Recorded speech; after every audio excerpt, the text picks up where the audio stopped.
हर हर महादेव। अष्टावक्र गीता दूसरा प्रकरण पहला एपिसोड। राजा जनक को आत्मज्ञान होना एवं इसका उन पर प्रभाव। आत्मज्ञान होने का प्रभाव। जब मनुष्य को आत्मज्ञान हो जाता है तो उसके मोह, ममता, तृष्णा, आकांक्षा, अपेक्षा, अहंकार आदि भ्रम की तरह दूर हो जाते हैं। उसकी दृष्टि पूर्ण रूप से बदल जाती है।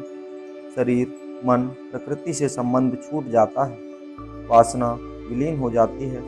आसक्ति मिट जाती है। राजा जनक को बोध हो गया कि मैं आत्मरूप हूँ, अतः मैं निरंजन निर्दोष हूँ, आत्मा की भांति शांत हूँ, स्वयं बोध हूँ, साक्षी हूँ, प्रकृति से परे हूँ।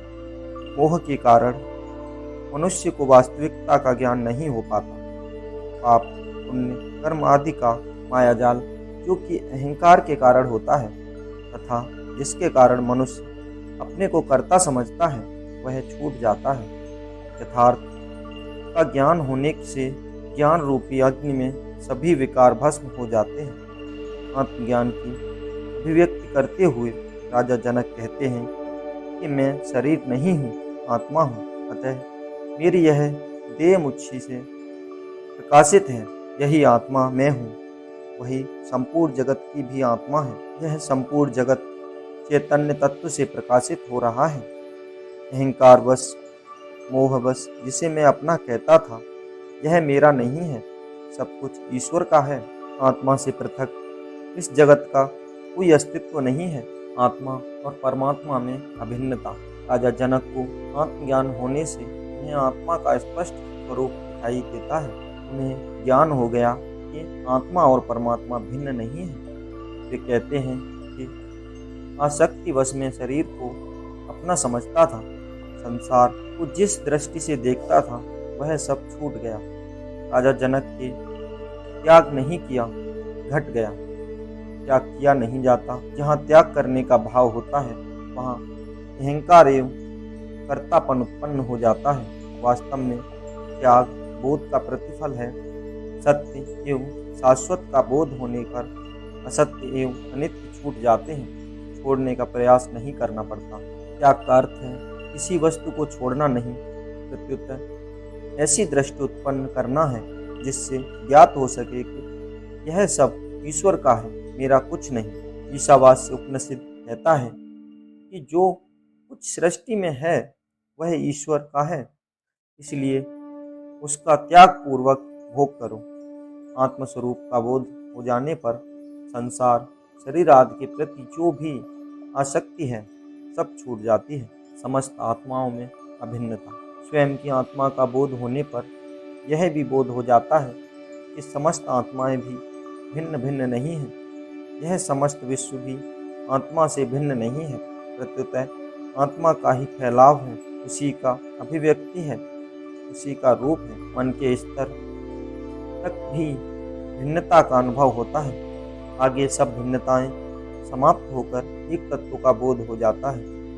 जनक जी कहते हैं कि ज्ञानी को यदि सब में एक ही परमात्मा न दिखाई दे तो समझ लो उसे अभी ज्ञान हुआ नहीं है, अज्ञान अभी शेष है। आत्मा क्यों विश्व में अभिन्नता। राजा जनक अपने आत्मबोध की स्थिति में आत्मा क्यों विश्व की एकता के अनुभव का उदाहरण देकर स्पष्ट कर रहे हैं।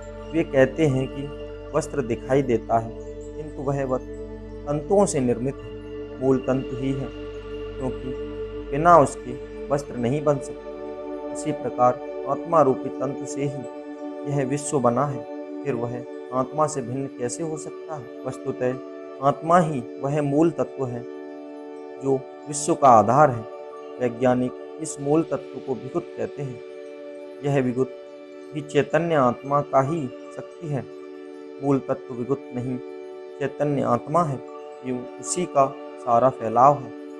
राजा जनक इस संदर्भ में एक और उदाहरण देते हुए कहते हैं कि चीनी गन्ने के रस से बनती है। चीनी बन जाने पर बाद में रस दिखाई नहीं देता, पर चीनी का मूल तो गन्ने का रस ही है, वह उसमें व्याप्त है। मिठाइयों में भी उसी रस की मिठास व्याप्त है। इसी प्रकार संपूर्ण विश्व आत्मा से बना होने के कारण एक दूसरे से भिन्न नहीं है। आत्मा संसार में व्याप्त है और संसार आत्मा में। संसार सृष्टि में भाषित होने वाली भिन्नता के कारण राजा जनक कहते हैं, यह संसार भी आत्मा अर्थात ब्रह्मा स्वरूप ही है, क्योंकि यह उसी ब्रह्मा से उत्पन्न हुआ है, फिर भी ब्रह्मा से भिन्न भासता है। इसका कारण है आत्मा का ज्ञान न होना।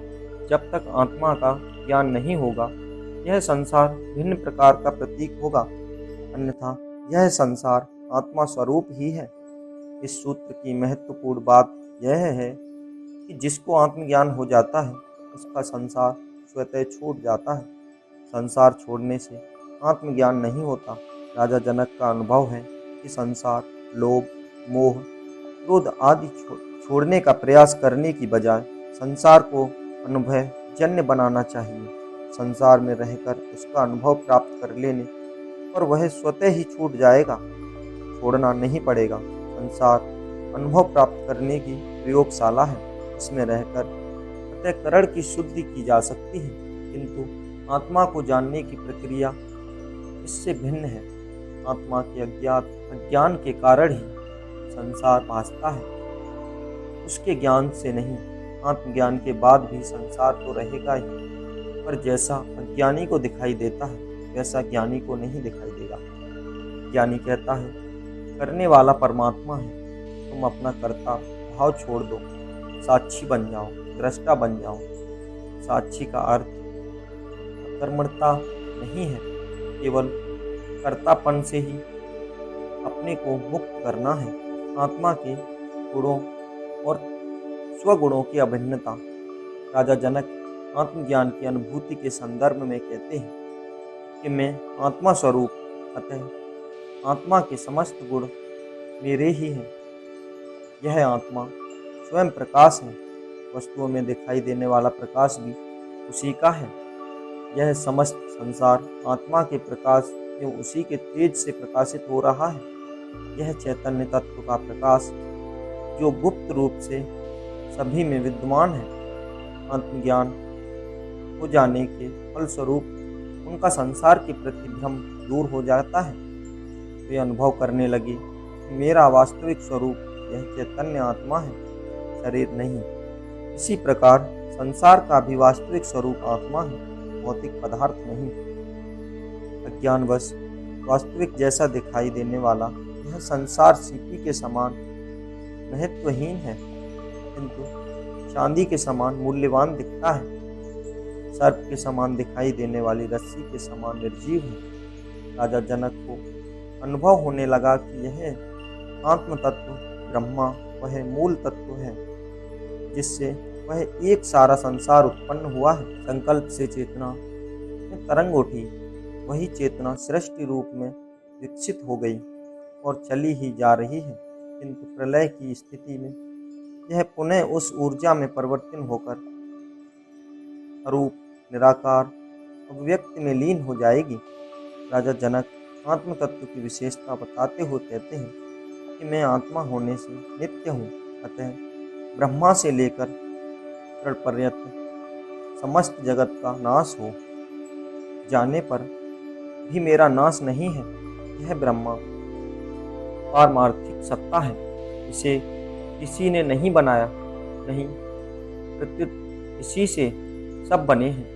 संपूर्ण जगत बनने पर भी उसकी पूर्णता में कमी नहीं होती। जिसका निर्माण हुआ है उसका ध्वंस अवश्य होगा, यह सृष्टि का नियम है। अविद्यत आत्मा के गुण।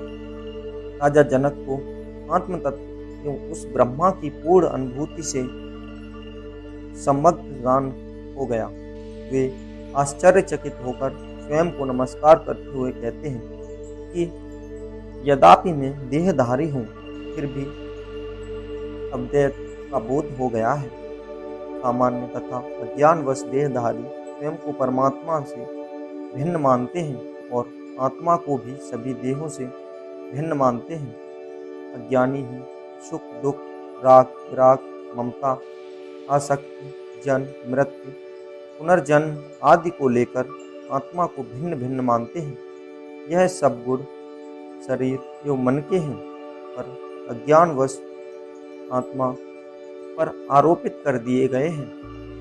आत्मा तो अद्वैत है, एक ही है, जो सब में समान रूप में व्याप्त है। ये सभी गुणों धर्मों से परे है। राजा जनक अद्वैत आत्मा की बात स्पष्ट करते हुए कहते हैं कि यह न कहीं जाता है न आता है, बल्कि संसार में व्याप्त होकर स्थित है, सर्वव्याप्त है। राजा जनक कहते हैं कि इस आत्म तत्व की बड़ी निर्गुणता है कि असंग होते हुए भी बिना किसी शरीर को स्पर्श किए इस विश्व को सदा सदा से धारण किए हैं। अनंत शरीर इसी एक आत्म तत्व द्वारा धारण किया हुआ है।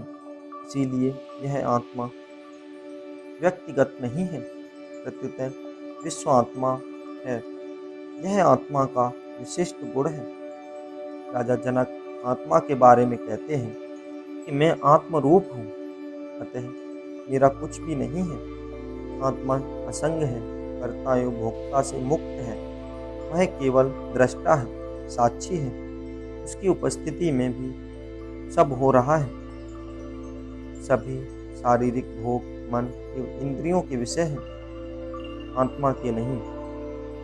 आत्मा इस भोगमय शरीर में रहते हुए ये निर्लय निर्लुप्त है। इसी के साथ यह एपिसोड समाप्त होता है। इससे आगे की कथा हम सुनेंगे अगले एपिसोड में। आपने यह कथा भारतीय संस्कृति के माध्यम से सुनी है।